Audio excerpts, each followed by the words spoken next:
Как работает система «Умный дом», теперь понять просто. С помощью наглядного пособия оно появилось в детском технопарке «Кванториум». Интерактивный стенд станет помощником для программистов и робототехников.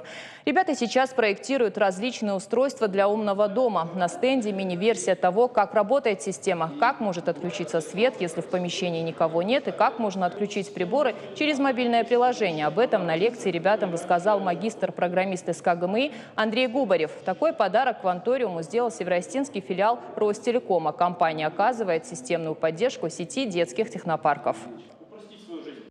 Показать, как могут работать различные умные устройства дома. Например, начиная со стандартных датчиков, это дымоуловители, это протечка воды, ну и заканчивая чем-то более серьезным, например, устройство, которое позволяет следить за электричеством, позволяет, допустим, поворотный кран в случае протечки воды автоматически его закрыть. Ну и возможно все это удаленно, соответственно, контролировать, настраивать и управлять. То есть, это современное направление, которое называется интернет вещей.